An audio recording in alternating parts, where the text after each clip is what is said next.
Bab 1. Kolonialisme dan perlawanan bangsa Indonesia.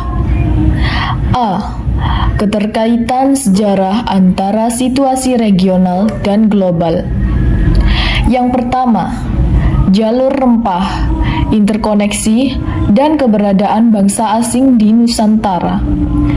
Jalur rempah adalah jalur perdagangan kuno yang terkenal karena pedagang rempah-rempah. Rute jalur rempah. Asia. Kepulauan rempah-rempah di Nusantara adalah titik awal perdagangan. Rempah-rempah diangkut dari pulau-pulau seperti Maluku, Banda, dan Jawa menuju pelabuhan-pelabuhan di India atau Asia Tengah. India. Pelabuhan-pelabuhan seperti Calicut atau Kozhikode dan Goa di pantai barat India adalah titik transit penting untuk rempah-rempah dari Nusantara. Dari sini, rempah-rempah dapat diangkut lebih lanjut ke Eropa. Rute jalur laut timur menghubungkan pantai timur Afrika, termasuk pelabuhan seperti Mombasa dan Zanzibar. Rempah-rempah dapat diangkut melalui pantai ini sebelum akhirnya mencapai Eropa. Timur Tengah. Pelabuhan-pelabuhan seperti Alexandria di Mesir atau pelabuhan-pelabuhan di Teluk Persia atau sekarang Iran juga berperan dalam menghubungkan rempah-rempah dari Asia ke Eropa. Eropa. Rempah-rempah akhirnya mencapai pelabuhan-pelabuhan di Eropa, seperti Lisbon di Portugal, Amsterdam di Belanda, dan Venesia di Italia. Inilah tempat rempah-rempah diperdagangkan dan didistribusikan di seluruh benua Eropa. Jalur perdagangan rempah-rempah ini membentuk jaringan perdagangan global yang kompleks dan menjadi salah satu faktor penting dalam sejarah perdagangan dan kolonialisasi. Interkoneksi. Dengan menjadi tempat tujuan dari berbagai negara yang mencari rempah, hal ini menjadikan terjadinya interkoneksi atau hubungan di Nusantara dengan negara asing. Antaranya yaitu dengan bangsa Cina, India, Timur Tengah, dan Eropa. Keberadaan bangsa asing. Jalur rempah yang terjadi di Nusantara menjadikan terjadi perdagangan dan keberadaan bangsa asing di Nusantara. Bangsa asing banyak yang mengincar rempah saat itu karena memiliki nilai jual yang tinggi. Yang kedua, penguasaan Konstantinopel oleh Turki Utsmani dan pelayaran dunia. Poin pertama, Turki Utsmani. Selama abad pertengahan Asia menjadi kawasan termaju dan paling dinamis di dunia. Sementara sebagian besar Eropa masih terbelakang. Pusat perkembangan ekonomi dan politik dunia pada abad 14 sampai 15 berada di dunia Islam, khususnya Kesultanan Turki Utsmani. Tahun 1453, Khalifah Utsmaniyah yang berpusat di Turki berhasil menguasai Konstantinopel yang sebelumnya merupakan wilayah kekuasaan kerajaan Romawi Bizantium. Konstantinopel menjadi rebutan karena kota tersebut merupakan salah satu titik penting untuk menyambungkan jalur perdagangan darat dari benua Eropa dan Asia. Sultan Muhammad Al-Fatih, penguasa Konstantinopel ketika itu menutup kota pelabuhan Istanbul atau nama baru Konstantinopel bagi para pedagang dari Eropa.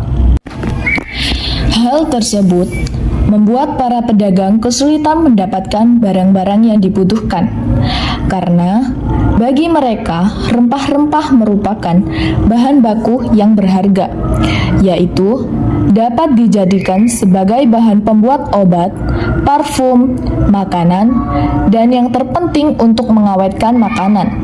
Dan akhirnya, dengan terpaksa mereka mencoba untuk mencari jalur baru lewat laut dengan tujuan mencari rempah-rempah langsung ke negeri asalnya. Pelayaran dunia. Portugis adalah negara Eropa yang memulai misi pelayaran pencarian negeri asal rempah-rempah. Diogo Cao adalah orang Eropa pertama yang melakukan pelayaran keluar Eropa kurang lebih pada tahun 1480 sampai 1484 dan menemukan muara Sungai Kongo kurang lebih pada Agustus 1482. Di sana, ia mendirikan pilar batu untuk menandai kekuasaan Portugis di daerah tersebut. Dia kemudian melakukan perjalanan ke selatan di sepanjang pantai Angola saat ini dan mendirikan pilar kedua di Tanjung Santa Maria. Pada pelayaran kedua, kurang lebih 1485 sampai 86, ia mencapai Cape Cross, sekarang di Namibia. Kemudian jalurnya diikuti oleh Bartolomeus Dias pada 1487 yang mengitari Tanjung Harapan dan memasuki perairan Samudra Hindia. Kemudian pada 1497, Vasco da Gama beserta rombongannya berhasil sampai di India. Kemudian yang paling berpengaruh adalah Alfonso de Albuquerque. Ia membangun pangkalan-pangkalan militer dengan membawa pasukan perang yang besar saat itu. Pada sekitar tahun 1503, ia berlayar menuju India dan berhasil menaklukkan Goa di pantai barat India 7 tahun kemudian. Yang ketiga, jatuhnya Malaka ke tangan Portugis. Wilayah Nusantara yang pertama dikuasai Portugis adalah Kesultanan Malaka. Pada abad ke-15, wilayah Kesultanan Malaka ada di semenanjung Malaysia, Selat Malaka, hingga pesisir timur Sumatera. Malaka adalah pintu masuk kolonialisasi bangsa Eropa di Nusantara. Berikut sejarah jatuhnya Kesultanan Malaka ke tangan Portugis. Poin pertama, Portugis mencari kepulauan rempah-rempah. Di akhir abad ke-15, Portugis mencari kepulauan rempah-rempah. Rempah-rempah adalah komoditas bernilai mahal di Eropa.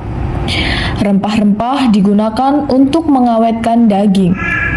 Saat itu, perdagangan rempah-rempah dikuasai para pedagang Muslim.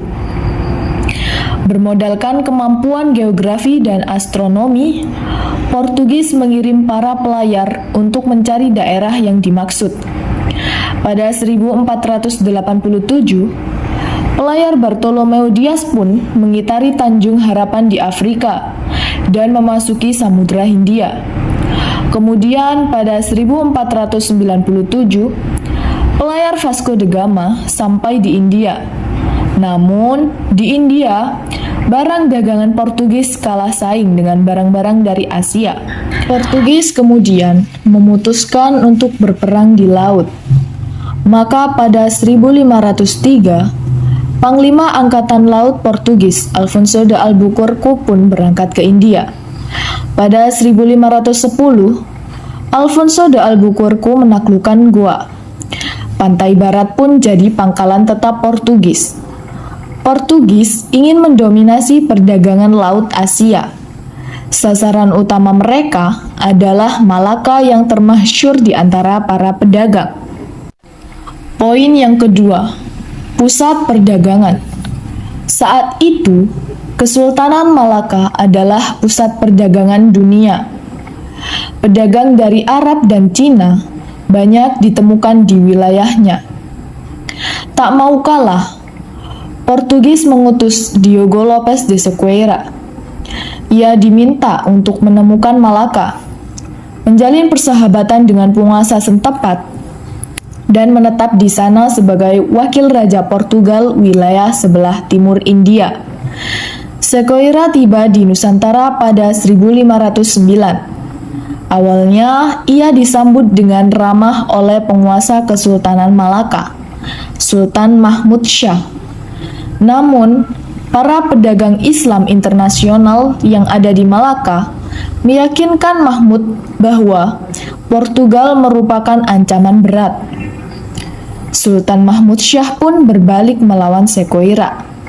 Anak buahnya ditangkap dan dibunuh. 4 kapal Portugis berusaha diserang sebelum akhirnya berlayar ke laut lepas. Poin ketiga, Malaka di bawah Portugis. Portugis belajar satu-satunya cara memperkokoh kuasanya dengan penaklukan. Maka pada April 1511, Albuquerque berlayar dari Goa ke Malaka dengan 1.200 prajurit dan 18 kapal. Peperangan segera dimulai dan berlangsung secara sporadis sepanjang Juli hingga awal Agustus. Malaka saat itu sedang menghadapi krisis kepemimpinan. Sultan Mahmud bertikai dengan putranya Sultan Ahmad. Sultan Ahmad dibunuh atas perintah ayahnya. Meskipun tampaknya Malaka telah dilengkapi secara baik dengan meriam, tetapi gabungan antara daya tembak, kebulatan tekad, dan keberaniannya yang fanatik telah membawa pihak Portugis menuju kemenangan, kata Reclus.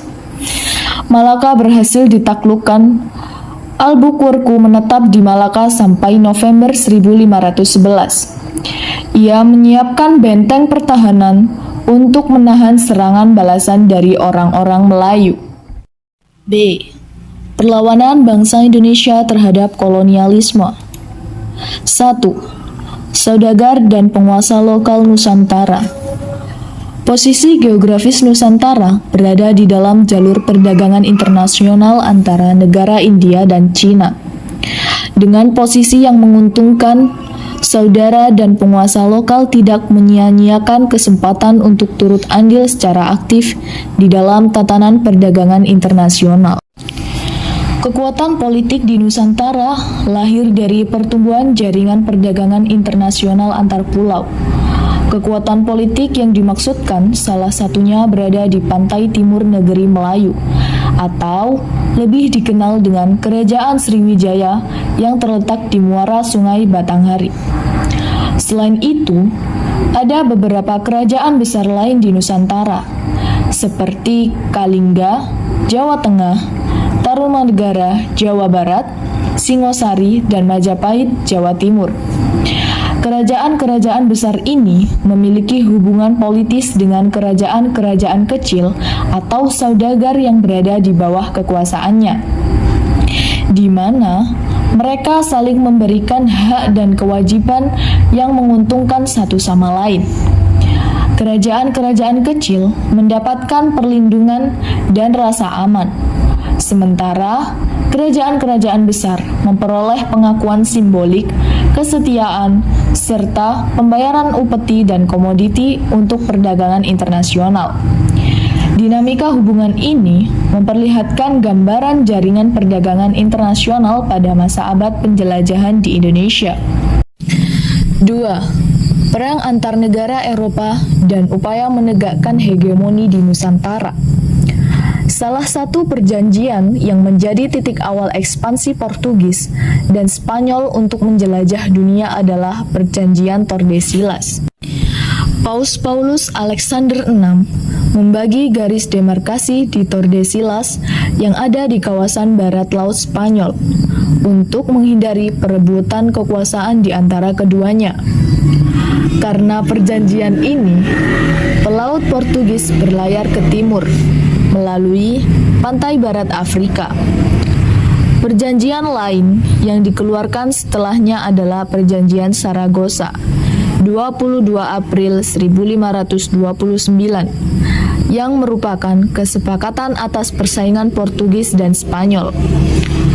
Pasca berhasil menguasai Malaka pada 1511, Portugis melanjutkan ekspedisi dan menemukan Maluku.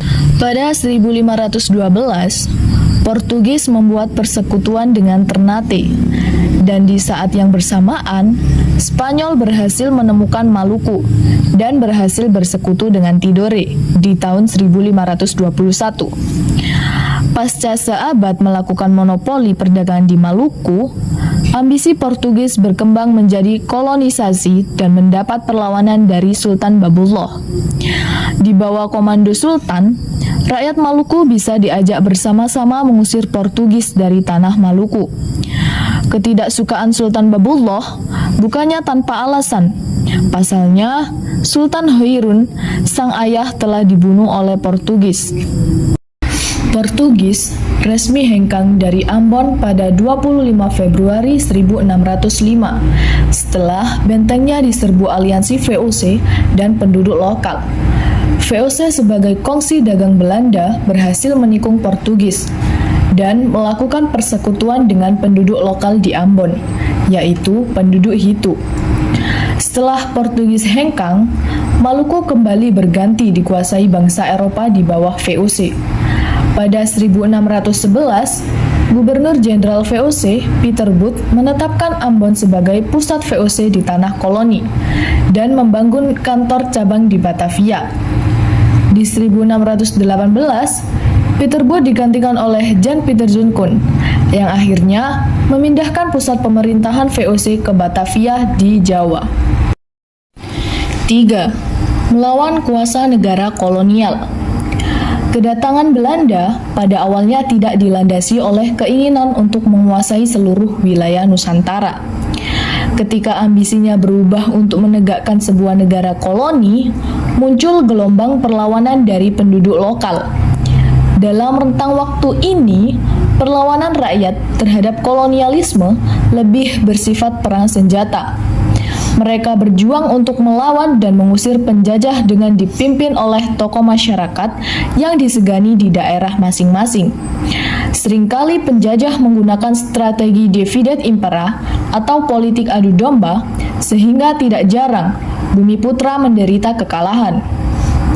Perjuangan rakyat Indonesia yang dipimpin oleh penguasa-penguasa lokal dalam melawan kolonialisme dapat digolongkan menjadi dua periode, yakni periode sebelum abad ke-19 dan periode setelah abad ke-19.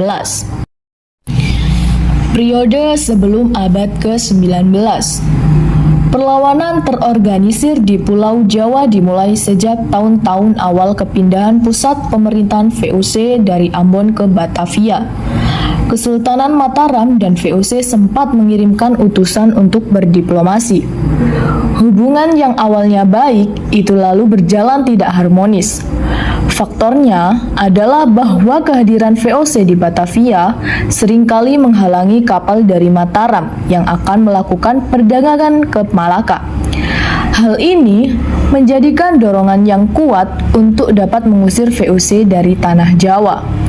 Ia pun menyerang pada tahun 1628, namun serangan itu tidak berhasil.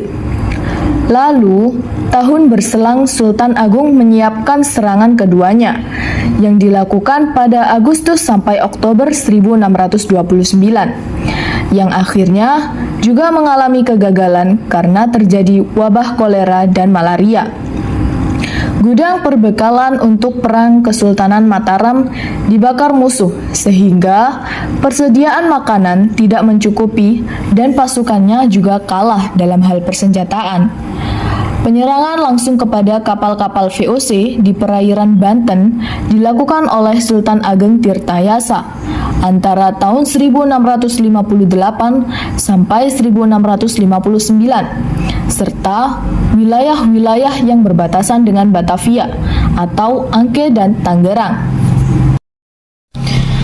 Hal itu kemudian dimanfaatkan oleh VOC untuk menghantarkan politik adu domba yang pada akhirnya dapat mengalahkan perlawanan Sultan Ageng Tirtayasa dan VOC dapat menguasai perdagangan di pesisir Jawa. Perjuangan dari wilayah Indonesia Timur untuk melawan penjajah dilakukan oleh Kesultanan Gua-Talo yang dipimpin oleh Sultan Hasanuddin. Konflik diawali dengan pelucutan dan perampasan armada VOC di Maluku, sehingga pecahlah Perang Makassar pada 1669. Dalam perlawanan ini, Kesultanan Gua-Talo bersekutu dengan Wajo, sedangkan VOC bersekutu dengan Raja Bone Arung, Palaka, yang pada waktu itu sedang berseteru dengan Kesultanan Gua-Talo. Akhirnya, dibuatlah Perjanjian Bongaya, yaitu perjanjian yang mengakhiri perlawanan Kesultanan Gua-Talo dengan VOC. Periode setelah abad ke-19. Pada penghujung abad ke-19, VOC dibubarkan dan penguasaan negara-negara koloni berada di bawah langsung pemerintah Belanda. Namun, perubahan tersebut tidak kemudian mengubah praktik kolonialisme di Indonesia, bahkan lebih eksploitatif. Maluku adalah wilayah perdagangan rempah-rempah yang sudah diperebutkan oleh bangsa Eropa sejak abad ke-15. Memasuki abad ke-19, rakyat Maluku berjuang untuk melawan penjajah karena tidak ingin orang Belanda kembali menguasai wilayah ini. Ketika Inggris di bawah Raffles berkuasa di Hindia Belanda, praktik monopoli dagangan dengan kerja rodi tidak pernah diterapkan. Setelah penandatanganan Traktat London pada 1817, Belanda kembali memberlakukan praktik monopoli perdagangan cengkeh dan kerja rodi. Pemuda Maluku dipaksa untuk menjadi tentara yang bertugas di Jawa. Perlawanan rakyat Jawa di wilayah Jawa Tengah dan Jawa Timur dipimpin oleh Pangeran Diponegoro pada 1925 sampai 1930.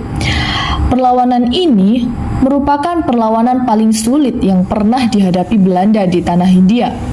Alasannya, karena perlawanan Pangeran Diponegoro mendapat banyak dukungan seperti kaum ulama, pihak istana, bahkan rakyat Yogyakarta. Perlawanan rakyat terhadap Belanda juga terjadi di Pulau Sumatera, di antaranya di Palembang, dipimpin oleh Sultan Mahmud Badarudin. Perlawanan terjadi karena ambisi Belanda yang ingin menguasai Palembang, khususnya Kepulauan Bangka Belitung. Wilayah ini memang memiliki letak yang strategis dengan kekayaan alam yang melimpah.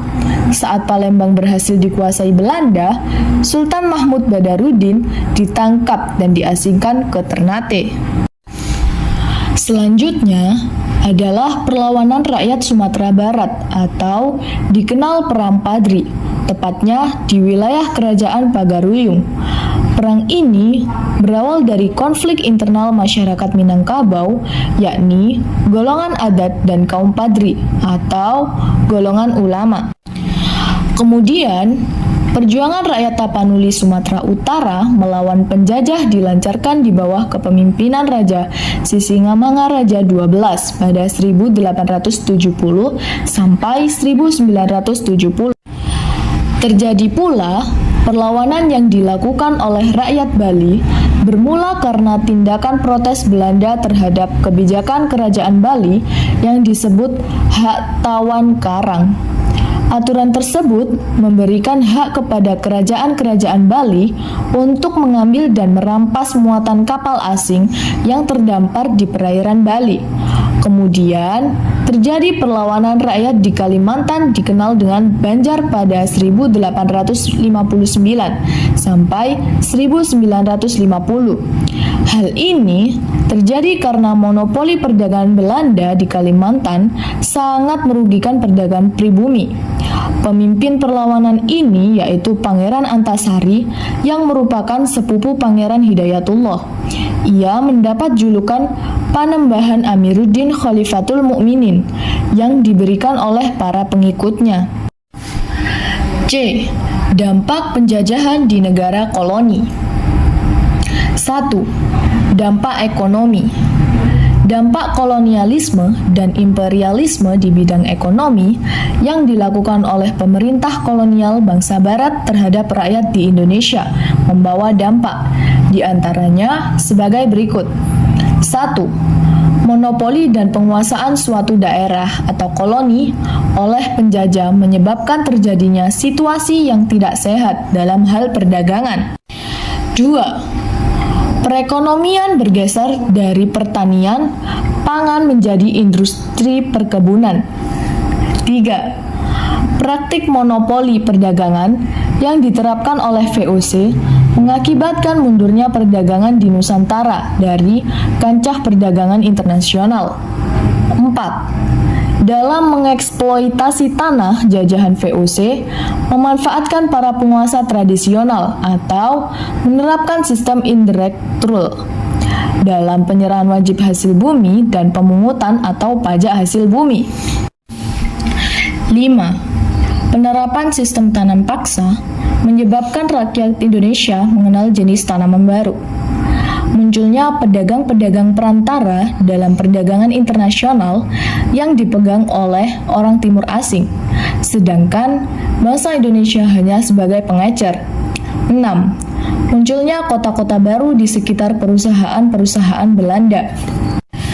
7. Dikenalnya sistem ekonomi uang bagi masyarakat Indonesia. Salah satu dampaknya adalah dikenalnya sistem utang. Sedangkan dalam pengerjaan lahan pertanian, penduduk memulai mengenal pinjaman modal, namun mereka harus mengembalikan uang dengan sistem bunga yang memperparah perekonomian. 2. Urbanisasi dan pertumbuhan kota. Dampak dari adanya kolonialisme di Indonesia yakni urbanisasi, yaitu pergeseran populasi dari daerah pedesaan ke perkotaan, perluasan daerah pertanian dan industri perkebunan diikuti oleh melonjaknya jumlah penduduk dan menyebabkan penyebaran daerah pemukiman yang luas. Salah satu hal yang mendorong urbanisasi adalah berkurangnya lahan pertanian yang mengakibatkan peningkatan kaum miskin di wilayah pedesaan, seperti yang terjadi di Surabaya pada akhir abad ke-19 yang berhasil menjadi kota industri dan perdagangan yang maju karena banyak perusahaan asing yang menanamkan modalnya di kota ini. Kota-kota di Hindia Belanda tumbuh dengan cepat sepanjang tahun 1900 hingga 1925, disertai dengan pembangunan gedung perkantoran berkonsep New Indisch Baustil. Kota-kota di Pulau Jawa, pembangunannya semakin berkembang, disertai kehidupan masyarakatnya yang dinamis menjelang abad ke-20. 3. Dampak sosial dan budaya. Sebelum memasuki masa politik etis, perkembangan pendidikan ilmu pengetahuan dan teknologi memang berdampak kecil bagi masyarakat pribumi. Beberapa penyebab dari tertinggalnya Indonesia dalam lingkup ilmu pengetahuan yakni keterbatasan jumlah orang pribumi yang mendapat pendidikan, rakyat Indonesia jarang terlibat langsung dalam pengembangan iptek, minimnya industrialisasi, kurangnya inovasi yang berarti dalam masyarakat Indonesia sendiri. Meskipun demikian, di sisi lain, terdapat beberapa aspek pengetahuan dan teknologi yang dipelopori dan diperkenalkan oleh pemerintah kolonial Belanda. Mereka mempelajari sedikit demi sedikit di sekolah yang sudah dibuka untuk semua kalangan masyarakat. Jejak iptek di Indonesia yang didapatkan dari masa kolonial memudahkan masyarakat dalam melakukan aktivitas sehari-hari. Sebut saja transportasi darat seperti kereta api yang telah dikenalkan pemerintah kolonial pada abad ke-19. Transportasi air seperti kapal uap juga diperkenalkan pada abad ke-19. 4. Kesehatan dan higienitas. Pemerintah kolonial mengeluarkan kebijakan untuk memfasilitasi pendidikan bagi para tenaga medis melalui pelatihan bidan atau dukun bayi. Pendirian School tot Opleiding van Indische Artsen atau STOVIA atau disebut sebagai Sekolah Dokter Jawa dan pendirian sekolah dokter lainnya. Sekolah Dokter Jawa adalah salah satu sekolah kedokteran yang melahirkan banyak dokter-dokter yang berbakat untuk membantu masyarakat. Jika dokter Jawa dibentuk melalui pendidikan formal, maka Mantri Kesehatan dibentuk dengan pelatihan-pelatihan khusus sesuai dengan bidang penyakit atau aspek kesehatan lain yang menjadi tanggung jawabnya. Di luar pembentukan dokter pribumi, fasilitas kesehatan dan rumah sakit sudah didirikan sebelumnya. Pada 1641, VOC sudah mendirikan bangunan rumah sakit permanen di Batavia. Pemerintah kolonial juga telah memulai membangun sarana dan prasarana pendukungnya. Sejalan dengan perkembangan perusahaan perkebunan di era tanam paksa akhir abad 19, hal ini diperlukan untuk memeriksa kesehatan tenaga kerja di Jawa atau di luar Pulau Jawa. Sudah dimulai pembangunan rumah sakit perusahaan perkebunan, pertambangan, juga pelayaran. 5. Mobilitas sosial. Pada masa kolonial Belanda, mobilitas sosial atau perpindahan penduduk dari satu daerah ke daerah lainnya berjalan sangat cepat. Beberapa hal yang membuat percepatan mobilitas sosial terjadi di Indonesia yakni 1. Pembangunan sarana dan jaringan prasarana transportasi seperti perkereta-apian, jalan raya, sarana dan prasarana pelabuhan. Tujuannya untuk membantu mengangkut barang dan pekerja perkebunan dari satu tempat ke tempat lain. 2. Dengan berkembangnya lahan pertanian dan perkebunan, bermunculan kota-kota baru seperti Batavia, Banten, Bandung, Sukabumi, Tuban, Gresik, Semarang, Surabaya, dan Malang. Ada beberapa alasan lain mengapa masyarakat pribumi dimobilisasi pada masa kolonial, yaitu lahan pertanian desa diubah menjadi perkebunan skala besar. Petani beralih bekerjaan menjadi buruh.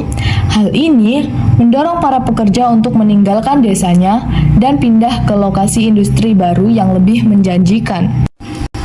Keinginan untuk menghindari berbagai kewajiban seperti penanaman paksa dan kerja paksa, mereka akan mencari area di mana kewajiban ini tidak ada. Munculnya kota-kota baru yang mendukung berbagai aktivitas masyarakat seperti beragamnya prasarana dan sarana yang tersedia di perkotaan menyebabkan masyarakat pergi ke kota untuk memenuhi kebutuhan. Pendidikan memungkinkan banyak masyarakat Indonesia masuk dalam golongan intelektual dan bekerja di kantor-kantor milik pemerintah di kota. Sayangnya, mobilitas pekerja Indonesia dibayar dengan upah yang sangat rendah. Untuk mencegah mereka berhenti begitu saja, pengusaha perkebunan mengikat mereka dengan Choly Ordnantier atau peraturan pekerja kontrak dan disertai dengan penalissensti atau hukuman bagi pekerja yang tidak mau bekerja, memaksakan dan meninggalkan perkebunan. 6. Munculnya sentimen rasial. Munculnya sentimen rasial pernah terjadi pada masa penjajahan Belanda, bahkan diatur melalui kebijakan pemerintah Belanda. Dengan sengaja, pemerintah Belanda membedakan golongan berdasarkan ras. Kebijakan tersebut semakin tegas sejak awal abad ke-19 dan dibedakan menjadi 3 golongan, yakni A. Golongan Eropa sebagai golongan pertama atau tertinggi. B. Golongan timur asing yaitu Cina, Arab, India, dan negara lain sebagai kelas kedua. C. Golongan pribumi sebagai golongan kelas ketiga atau terendah. Pembagian golongan ini mendorong gerakan untuk melawan kebijakan rasial tersebut. Pada 13 Juli 1919, orang Indo atau campuran Eropa pribumi membentuk Europe Verbond atau IEV atas prakarsa Karel Zoutberg. IEV adalah golongan yang ingin menuntut hidup mereka dipermudah dan melawan sikap rasis orang Belanda, karena mereka terkadang tidak diterima di kalangan pribumi maupun Eropa. Berbeda dengan orang pribumi, sekalipun golongan Cina diperlakukan secara rasialis, mereka hidup makmur. Penyebabnya yaitu, sejak masa VOC, hak milik mereka dilindungi secara hukum barat karena orang Cina dapat dimanfaatkan dalam posisi perekonomian. 7. Dampak politik. Pada masa VOC, diangkat pemimpinan tertinggi di negara koloni, yaitu Gubernur Jenderal. Kedudukannya hampir sama dengan presiden dan setingkat dengan raja-raja lokal di Indonesia. Kerajaan Belanda memberikan kekuasaan penuh kepada Gubernur Jenderal berupa hak oktroy, yaitu boleh membuat perjanjian dengan raja, mengangkat dan menurunkan pemimpin setempat. Memasuki abad ke-20, Belanda menerapkan kebijakan politik etis atau balas budi pada 1901 untuk memperbaiki pendidikan di Indonesia. Perkembangan ini melahirkan golongan cendekiawan. Bangsa Indonesia menyadari bahwa rakyat harus bersatu untuk perjuangan yang bersifat nasional, dan masa itu dikenal sebagai masa pergerakan nasional. Faktor lain yang ikut mempengaruhi lahirnya pergerakan nasional yakni Volksraad atau Lembaga Perwakilan Rakyat Hindia Belanda yang berdiri pada 1918. Lembaga tersebut menumbuhkan perasaan senasib dan sepenanggungan di kalangan kaum bumi putra sekaligus kesadaran bahwa pada dasarnya sama. Nasionalisme juga telah melahirkan organisasi-organisasi di kalangan pribumi. Beberapa organisasi yang muncul pada masa pergerakan nasional yakni tahun 1908, Budi Utomo tahun 1911, Sarekat Dagang Islam dan tahun 1912, Indisch Partij. Thanks for watching.